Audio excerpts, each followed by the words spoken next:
The reason it's so important to understand history because you'll understand that some of the same arguments that are being used today to justify police brutality have been used many times over. Primarily, if somebody just obeyed the law, or if they wouldn't have did this, or if they stopped resisting, then this wouldn't have happened. This is interesting because, you could use those same arguments during the Civil Rights Movement. If the students had not sat at that counter, then the racist people wouldn't have beat them up. They wouldn't have poured drinks on their head. They were disobeying the law. You can use these same arguments. Well, if the slave didn't try to run away, then the slave catcher wouldn't have cut his foot off. So the argument becomes a matter of who makes the laws. And the laws are made by people who historically have viewed African Americans in a very negative light. And that's important to highlight when you talk about why someone doesn't resist or does resist, or for all those nature or the reasons that come up to justify why brutality was essentially okay, or trying to put it off to the side. You have to understand that America is like a restaurant. And when you go into this restaurant, there's a menu. And for many times, the way African Americans view the restaurant is we'll go to the table and say, hey, we want this or that. And they'll say, well, we don't serve that here.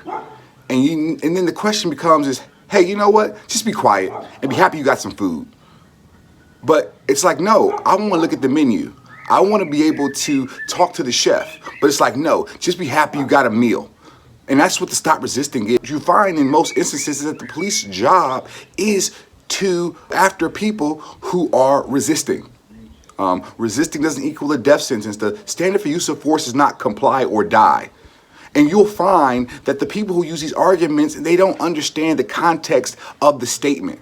Because when you see similar actions and similar individuals doing things and don't get the same result, then the question becomes why?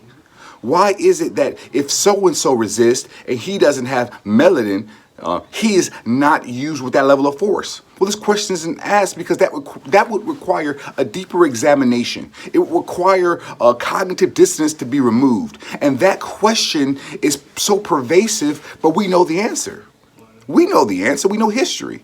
We're not ignorant of the fact that when you resist and you're African American, you will get more force, because the idea of you even resisting is the same way you go into that diner and it's saying, just be happy what's on the menu.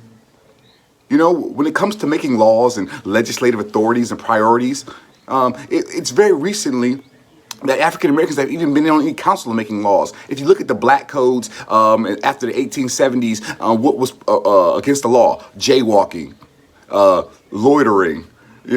These ideas that if you weren't working, you were a criminal. We understand that the laws in this country have been used categorically, drug laws, to essentially empower police to interact with us. And by that interaction, it creates a friction of equality, and we don't have it. And so we have to look at the structure, we have to look at the laws, and we can't just look at individuals anymore, because that is a tool to not let us focus on what the real problems are. The structure, the infrastructure. Individual cases are highlighted, but we have to go to the underbelly and find out why are these happening, and not use simplistic undersimplifications and do a deep dive analysis.